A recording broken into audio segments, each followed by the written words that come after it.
Well, hello everyone, and welcome back to AJ507 Ethics in Criminal Justice. My name is Tony Farrar, and of course, I am your instructor for this semester. So, Chapter 7 is going to cover police corruption and responses. So, we have a lot of information, so let's go ahead and just jump right into this week's lecture. Again, Chapter 7, police corruption and responses. First, we want to take a quick look at some of our learning objectives. So we want to be able to provide examples of two types of police misconduct, economic corruption and abuse of authority, describe individual explanations of corruption and some potential solutions. So how do we solve that? Explain organizational explanations of corruption and potential solutions. So how do the departments look at or explain corruption? Describe some of these societal explanations of corruptions. How does society view it, and what solutions might society provide? So again, let's go ahead and kind of jump right in. So there is no doubt that most police officers are honest and really do strive to be ethical in all they do. However, examples of corruption and what we call graft, and we've defined that before and we'll define it again, in law enforcement agencies are not difficult to find. So in this chapter, what we want to do is provide a more detailed discussion of misconduct. And for our purposes, we want to divide misconduct, if you will, into two broad categories: economic corruption and abuse of authority. So economic corruption can be defined as the use of one's position to obtain improper financial benefit. Abuse of authority, then, is when power and authority of the office that you're in is misused, okay? And hopefully that kind of is understandable to everybody, and you can see the difference between those two. Now, there are, a long list of commissions and task forces have investigated police corruption, including the Chicago Police Committee, the Knapp Commission for New York City, the Mullen Commission for New York City, the Philadelphia Police Task Force Study, the New Orleans Mayor's Advisory Committee, the St. Clair Commission. There's so many different commissions that have kind of looked into this. And a couple of authors by the name of Bailey and Pareto in 2011 analyzed 32 different commissions that investigated police corruption. 13 of those were in the U.S. Now, we don't have a lot of time to really kind of talk about every description of corruption in other countries, but what they found is that the same type of scandals, if you will, they occur worldwide, meaning both here and there. So, Transparency International charts perception of corruption, and New Zealand and Scandinavian countries always seem to rank the highest. The United States is basically ranked below Canada and Great Britain and has a ranking of 20 of all countries in the latest report. And at the bottom of the current rankings were countries such as Uzbekistan, Afghanistan, North Korea, and Somalia. So this study was done, this research was done in 2017. So kind of interesting. So even though there is a large body of literature on police corruption, few studies have been able to really measure its extent and prevalence. Now, an obvious barrier to discovery is getting police officers to admit the wrongdoing, right? I mean, who wants to do that? One early study reported that by officers' own accounts, about 39% of their number engaged in illegal use of force. 22% basically perjured themselves, which means they didn't tell the truth. 31% had sex on duty, 8% drank on duty, and 39% slept on duty. So again, that's kind of those numbers should be extremely, kind of stressful when you're looking at police and both corruption responses, etc. So kind of moving on. So, these numbers, again, as we look at this, must be interpreted carefully, though, in that they don't mean that large numbers of officers were corrupt, only that a fairly large number of officers were aware of at least one officer's misconduct. So that is kind of disheartening too, because what that tells us is that, again, I mean, it's good on one aspect where there really aren't these really big, large numbers, but people knew about it. So the question I would ask, right, is that, well, then why didn't somebody say something? And we've already talked a little bit about that, but let's kind of keep going. So again, before one can really begin to research prevalence when it comes to corruption, etc., it would be necessary to have some shared understanding and a definition of what corruption actually is. There are many different definitions and typologies in literature. But Fry and Kane in 2006 identified a couple of different types, or a list of basically types of misconduct. So let's kind of briefly take a look at these different types. So first would be profit motivated, or profit motivated crimes. So these are all offenses with the goal of profit, except those that are drug related. We had off-duty crimes against persons, and this would be all assaultive, non-profit related crimes that were off-duty. Okay. Next would be off-duty public order crimes, and this would be, not including drugs.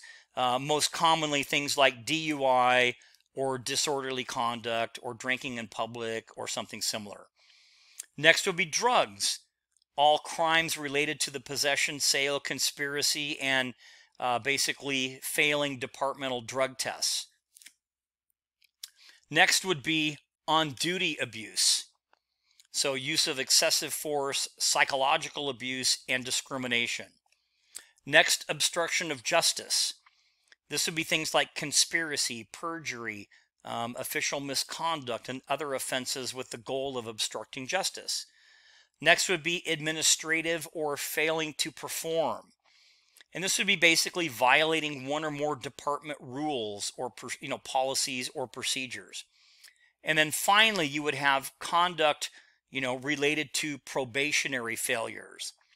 And this would be simple failure to meet expectations while you're on probation. So as we start to kind of move forward, we'll talk a little bit more about typology and the difference again between economic corruption we'll just kind of go in that direction. Now, one thing to note at the bottom, I kind of threw it in there at the bottom of the slide. You can see here many officers are released on probation due to off-duty conduct. So again, while Fry and Kane give us a lot of different definitions and of different types of conduct, right, corrupt conduct, etc., note that a lot of individual officers, they don't pass their probationary period because of things that happen off duty. It's not necessarily on-duty conduct, but more off-duty conduct. So what then is corruption? Okay, so corruption has been described as acting on opportunities created by one's authority for personal gain at the expense of the public that one is authorized to serve. And there's a kind of a euphemism, if you will, or a word out there, another word for graft, which is called baksheesh. And this is basically, it's endemic in many developing countries where officials, including police, expect this baksheesh before doing the job that they were supposed to do, or alternatively, they extort money in exchange for not doing it. So in some of these other countries, you really don't see that here that much in the United States, although I'm not going to say that it never happens. But typically in some of these other countries, law enforcement will extort money in just this particular fashion, if you will. Now, in 1973, the Knapp Commission was formed to investigate corruption within the New York City Police Department using, and in this report, they use the term or terms grass eaters and meat eaters. So kind of an interesting thing, and we'll talk a little bit more about that. But these were, you know, things like accepting bribes, gratuities, and unsolicited protection money, you know, was the extent of corruption engaged by the grass eaters, who were a little bit more passive in their deviant practices. Now, meat eaters participated in higher level things like shakedowns, or they stole from burglary scenes. So they engaged in more active defiant practices. Okay, so that's kind of the difference there. Now, in 1993, the Mullen Commission investigated the New York City Police Department again for corruption as well. So you kind of need to understand that.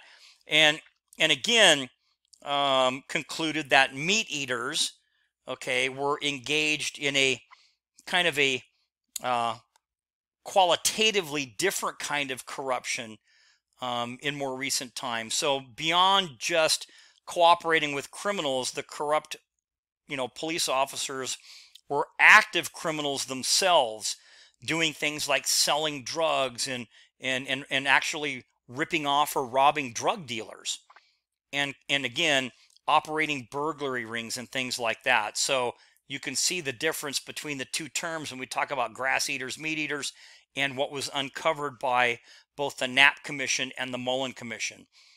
Now, economic corruption is a little bit different, okay? And this includes things called gratuities. So it could be gratuities when they conflict with law and policy, kickbacks from things like towing companies, overtime schemes, misuse or misappropriation of departmental property, payoffs, things like that, fixing tickets, bribery and extortion, and again, theft from burglary scenes and from drug raids. Now, the more serious acts in this list are also considered crimes, right? So an important distinction, though, really needs to be made here between crimes and ethical transgressions. Okay, so, let's at least kind of take a look at that so we understand the difference. So we do have to understand the difference, the distinction between things that are criminal, because some of those things I talked about a moment ago are, and some aren't criminal, but they are ethical issues. Okay, and one of the larger ethical issues, and the most debatable type thing, would be something called gratuities. So gratuities are items of value received by an individual because of his or her role or position, rather than because of a personal relationship with the giver. Okay? The widespread practices of free coffee, for instance, in convenience stores, half-price meals in restaurants, and even half-price dry cleaning are examples of gratuities. Now, frequently we know that business people offer gratuities as a token of sincere appreciation for a police officer's work. And although the formal code of ethics prohibits accepting gratuities, many officers believe there is nothing wrong with it, and seeing gratuities as small rewards for the difficulties that they endure in police work. Now, a lot of policies to show you, most law enforcement agencies have policies that address gratuities. So you can see a local police agency's policy, and you can look down here, and it falls under conduct. offer or acceptance of a bribe or gratuity. It is a policy violation. But a lot of restaurants do it. A lot of convenience stores do it for different reasons, etc. And so think about it as we continue our conversation. Is this okay? Again, many businesses offer gratuities as a token of sincere appreciation for what the officers go through and what they do. Here, Starbucks, okay, free coffee for first responders for, dealing with COVID and all that other stuff. Is that really that big of a deal? Or is it? So again, very debatable, right? This is a debatable thing. And, some reasons would be is that many many establishments like having officers within their establishments because they might actually, feel safer, right? So, that kind of makes sense. Having, cops in your business is, makes people feel safer. Think about it. This past year of COVID, and I didn't spell that right, so I'll fix that. Is it wrong to offer free food or coffee to those first responders? So here you have a picture where this troop of Girl Scouts or brownies brought in cookies. Now, one thing to kind of consider, sometimes it's viewed a little bit different. Actually, it really is viewed different when a citizen or a group brings something into the station for everybody.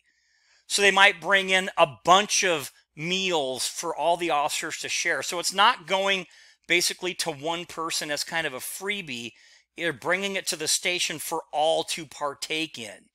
Therefore, it's viewed a little bit differently when it's brought in for everyone versus just one individual officer. So interesting thing to kind of take note of. But, although the formal code of ethics prohibits gratuities, again, many believe that there is nothing wrong with them. They see gratuities as that small reward for the difficulties of police work. So what do you guys think about that as we kind of talk a little bit more?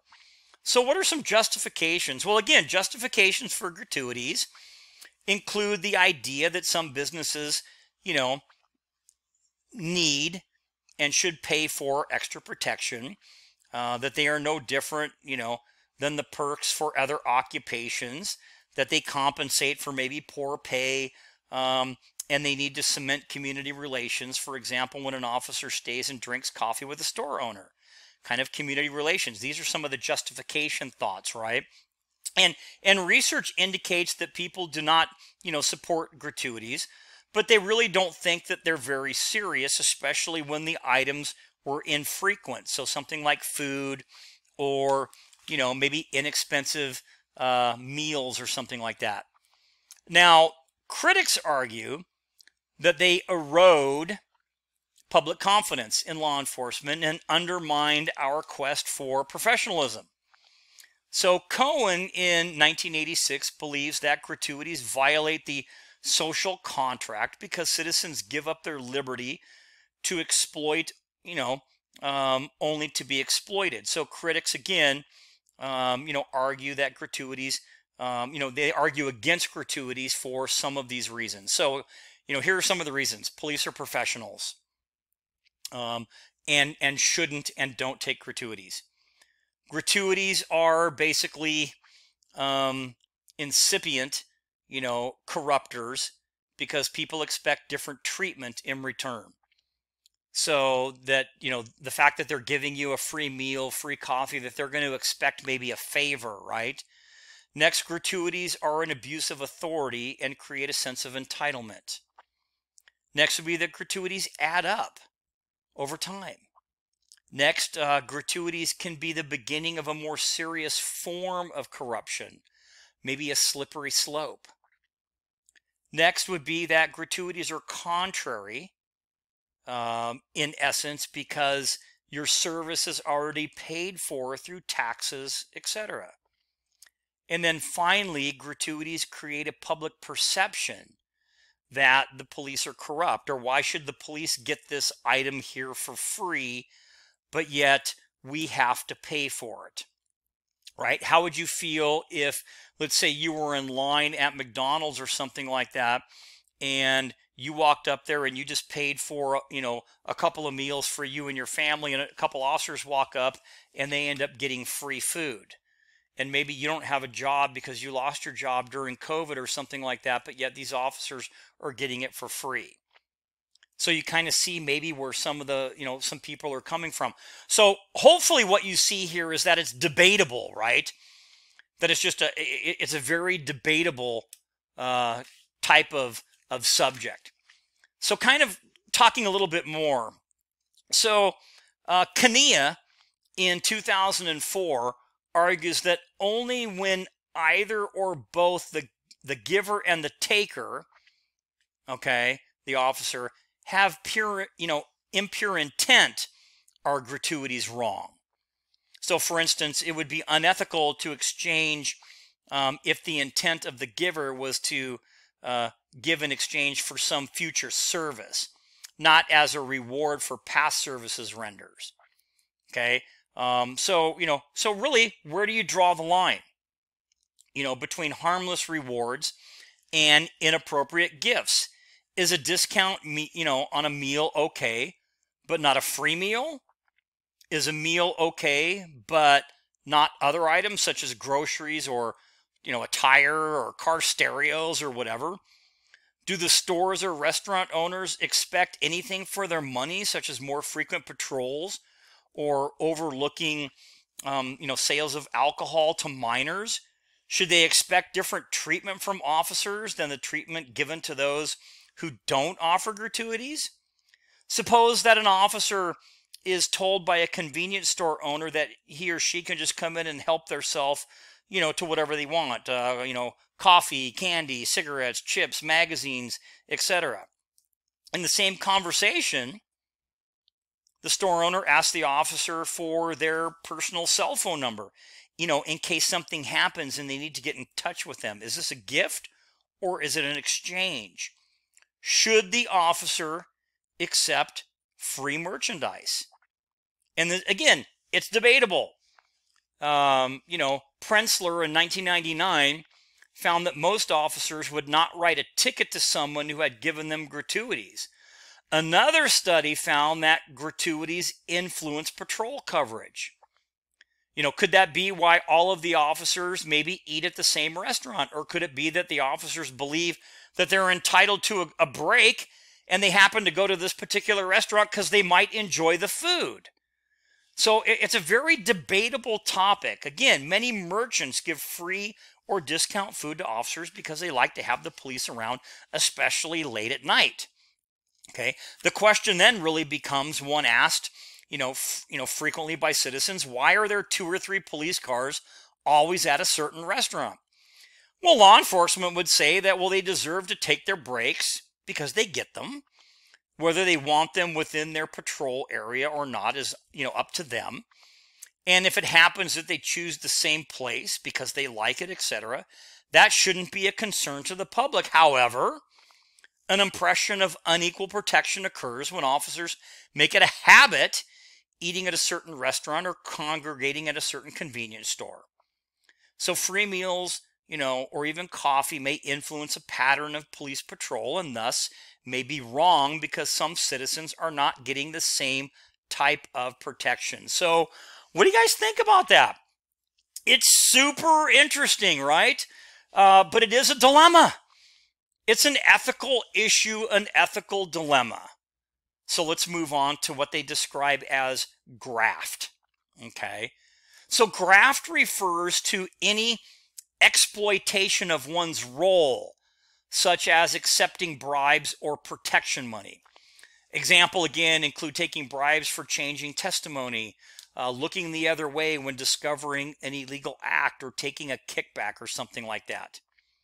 So officers in the United States rated bribery as the second most serious offense. Only theft from a crime scene was actually rated more serious. So just kind of an interesting little tidbit there. Abuse of authority. Abuse of authority involves misuse of the power and authority inherent in someone's position. And Barker and Carter in 1994, and then again Fry and Kane in 2006, talk about or describe different types of abuses. First would be physical abuse. This would be excessive force, physical harassment, retaliatory type brutality. Psychological abuse would be disrespect, ridicule, or intimidation. And then finally, legal abuse, which would encompass unlawful search and seizure, perjury, making up evidence, if you will, or manufacturing evidence, as they call it, or hiding exculpatory evidence, which is evidence that would be contrary to the case, meaning that if you had evidence that would be beneficial to a suspect and you didn't turn that over, that would be hiding what they call exculpatory type evidence. And then we talk about, professional courtesy and something that kind of bleeds into what they call ticket fixing. So the practice not included in these typologies that we just covered is called professional courtesy. And professional courtesy, refers to the practice of not ticketing an officer who is stopped for, let's say, speeding or some other type of violation. Now, obviously, officers don't ticket everyone they stop, right? They have discretion. They often give warnings instead, which is well within their purview, authority, and level of discretion. Now, if the officer would let another person go with a warning in that same situation, then there is not really an ethical issue, right, in giving a warning to a fellow officer. However, if the officer does not issue the cite just because the person is an officer, then this is considered a violation of what we call the code of ethics, right? You're enforcing the law without favor. So actually, you would be enforcing the law with favor because you're letting somebody go only because they're a police officer. So that would be considered to be an unethical type issue.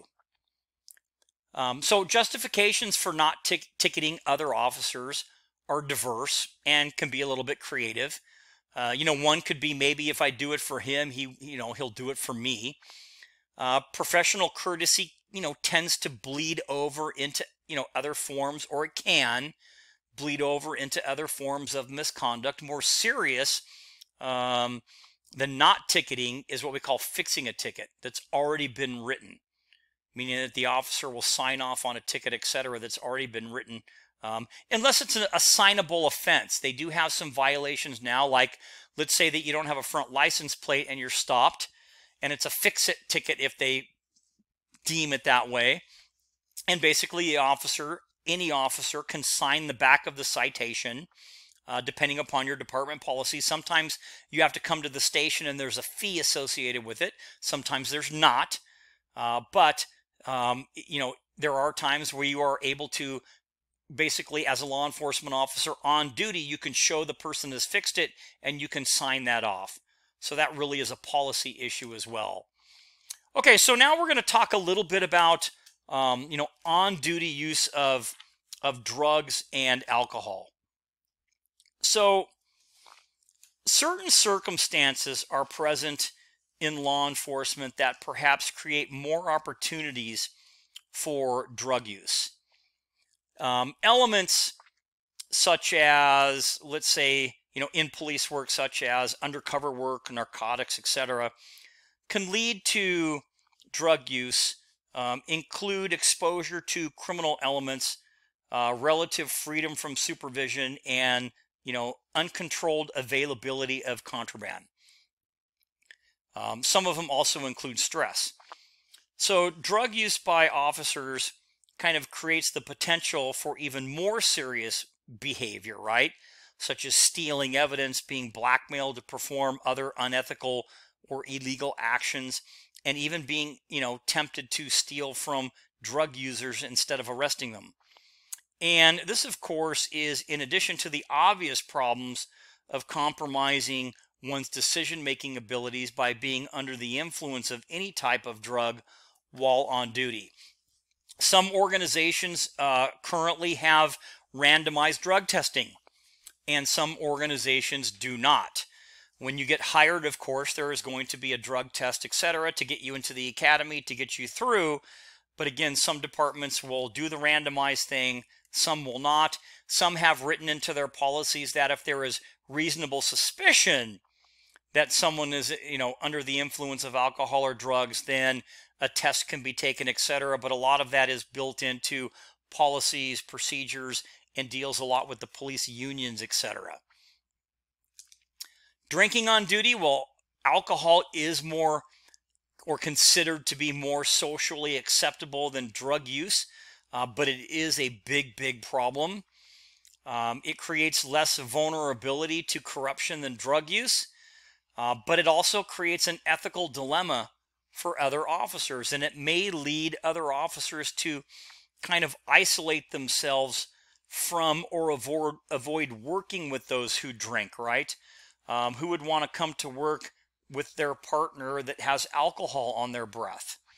And then the other question would be, what would you do about it if you were an officer and your partner got in the car and you smelled alcohol on their breath? You don't think that that would be an ethical dilemma and could lead to something even more serious, like somebody getting hurt or even killed as a result of actions or inaction? Again, a lot of policies have terms. So as we talk about drug use and alcohol use, a lot of organizations have now basically limited time that officers can work in certain assignments in order to help reduce the officer getting caught up into the routine of being, hanging out with, drug dealers or gang members or things like that.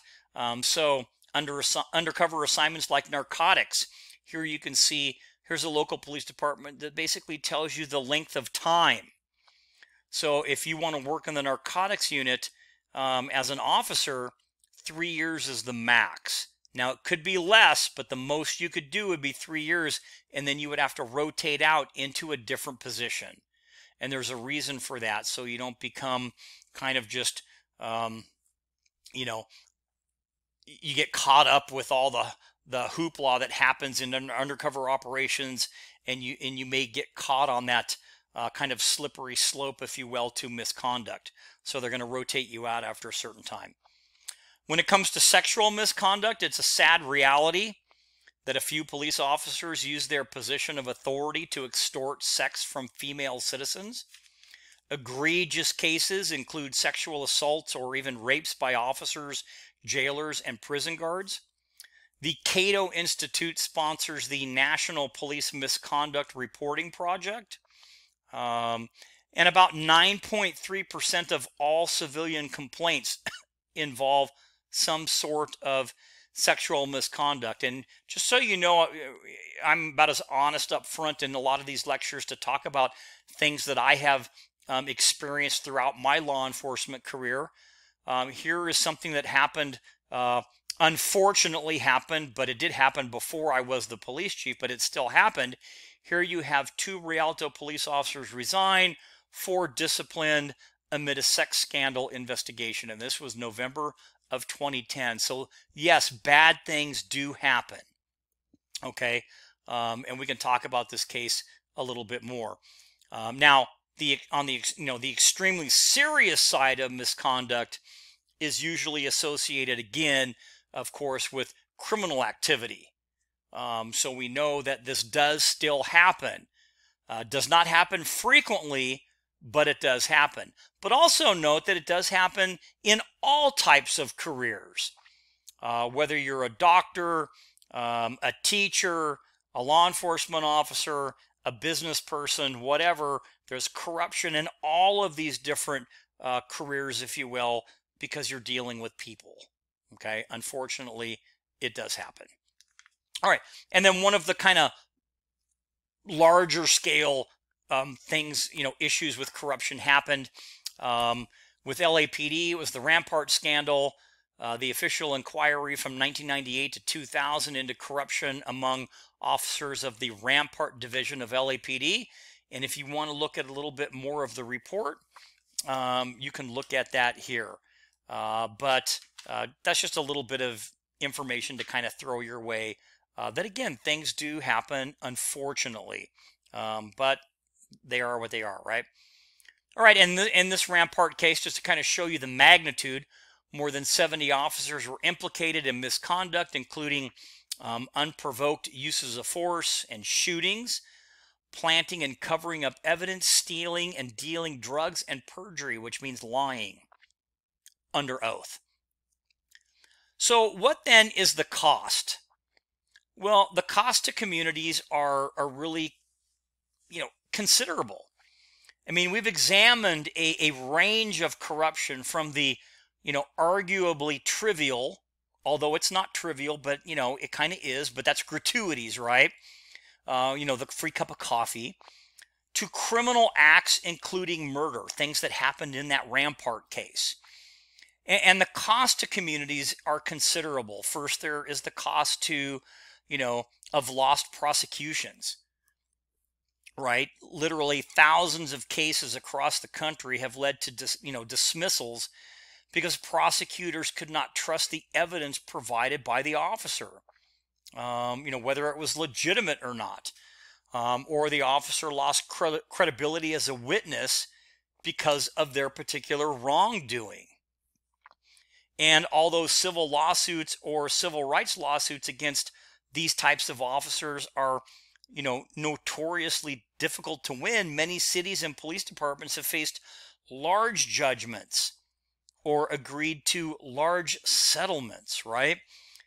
By one analysis, the settlement money paid out by the 10 of, America's largest cities with the largest police forces increased by 48% from 2010 to 2014 to nearly $250 million annually. And these lawsuits were most often claims of, police brutality, traffic accident claims, or wrongful death suits due to police shootings. And in some of these instances, the numbers, represent settlements for old cases. And some cities have shown recent declines in the amounts paid out. However, no one disputes that these money judgments have, for the most part, basically increased.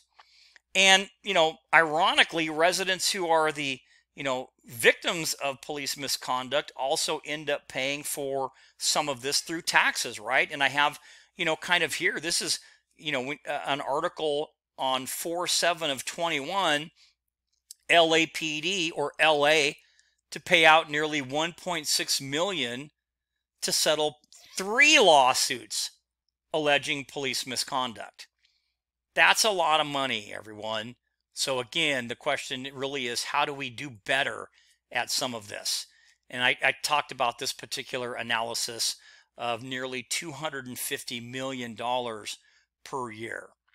Okay, so we're going to take our first break here, the cost of corruptions, and then we're going to come back and we're going to talk about explanations, and then we'll kind of finish up. So this will conclude part 1 of chapter 7, Police Corruption and Responses.